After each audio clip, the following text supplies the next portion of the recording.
Saya Risang Ayatul MUKHTABAR dengan NIM A320200157 dan saya ingin mengartikan Robinson Crusoe halaman 49 hingga 51. I will leave you here. You are a creature whose life is not worth saving. However, on a second thought, I took it away. Then clouds covered the sky and wind began to blow. I went home to my tent, where I lay all my wealth around me, very secure. There was a bad storm that night. In the morning, the ship was gone. I now began to think that protecting myself from savages and wild animals. I wanted to build my house in a place that was near a fresh water supply. It should be sheltered from the sun. It should be safe from attack. Finally, it should face the sea so that I could see any ship that came near the island. I still hoped to be rescued. I found a little flat shelf on the side of the hill. There was a cliff behind it, so that nothing could attack me from behind. In front, the hill descended to the beach. It was on north side of the hill, so that it was sheltered from the sun all day. I built my tent against the cliff. Then I built a high, strong wooden fence in a semicircle around the front of my tent. I made a ladder. When I was inside, I could bring the ladder in after me. In this way, neither man nor beast could enter my house. It took a lot of time and effort to carry all my goods inside. Then I began to dig out a cave in the cliff behind my tent, because I needed a place to store my property. After a big storm, I was afraid that lightning might strike my great box of gunpowder. Therefore, I made many small boxes and put gunpowder in them. These I hid in places secure from lightning. Every day I went out hunting. There were goats on the island. I shot a she-goat that had a little kid by her. This made me very sad. When I carried the dead she-goat to my house, the kid followed me, but it would not eat. I was therefore forced to kill it and eat it. I thought about my situation a lot. The storm had blown the ship hundreds of miles away from the European trading routes. Therefore, I thought it was God's will that I should spend the rest of my life in this miserable island. I often ask myself why God chose to ruin his creatures. It seemed hardly rational to be thankful for such a life. Then one day, when I was walking on the beach with my gun, I thought, certainly you are miserable, but what happened to the others? You alone were fortunate enough to survive. Is it better to be on this island or at the bottom of the sea? Then I thought how well equipped I was to survive on the island.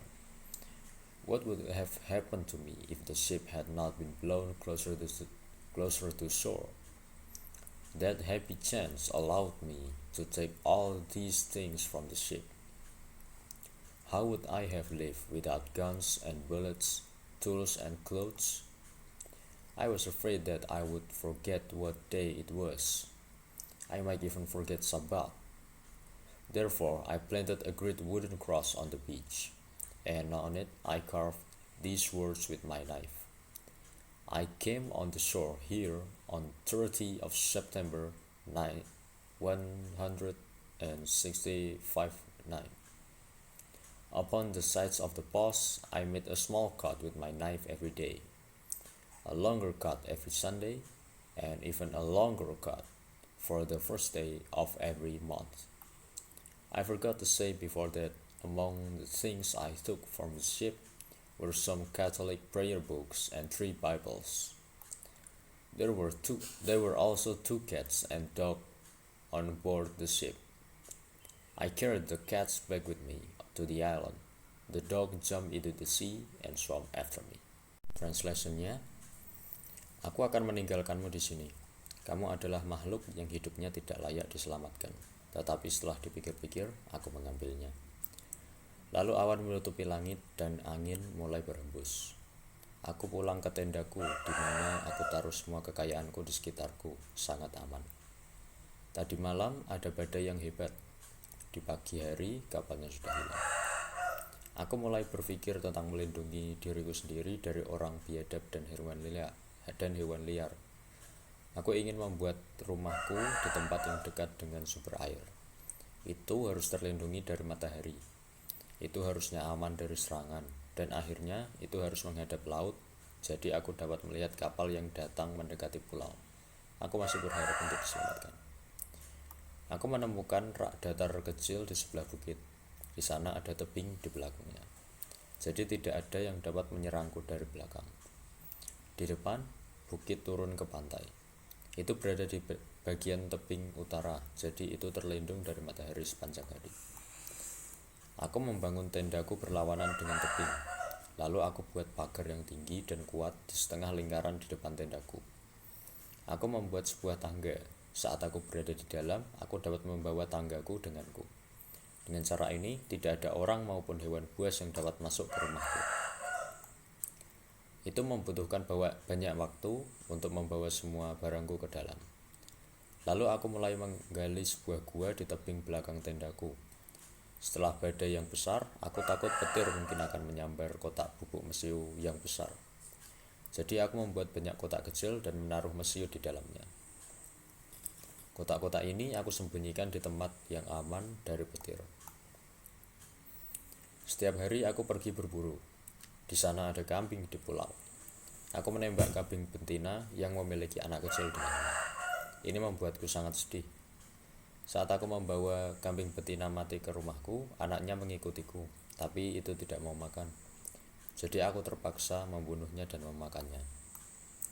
Aku banyak memikirkan tentang situasiku. Badainya telah meledakkan kapalnya ratusan mil dari rute perdagangan Eropa. Jadi aku pikir itu adalah kehendak Tuhan bahwa aku harus menghabiskan hidupku di pulau mengenaskan ini. Aku sering bertanya kepada diriku sendiri kenapa Tuhan memilih untuk menjatuhkan makhluknya. Sepertinya hampir tidak rasional untuk berterima kasih untuk hidup ini. Lalu suatu hari, saat aku sedang berjalan di pantai dengan senjataku, aku berpikir, pastinya kamu sengsara, tetapi apa yang terjadi dengan yang lain? Kamu sendiri sudah beruntung dapat bertahan. Apakah lebih baik untuk berada di pulau ini atau di dasar laut? Lalu aku berpikir, seberapa lengkap aku untuk bertahan di pulau ini? Apa yang akan terjadi padaku jika kapalnya tidak meledak di dekat tepi pantai? Keberuntungan bayi itu memperbolehkanku untuk mengambil semua benda dari kapal.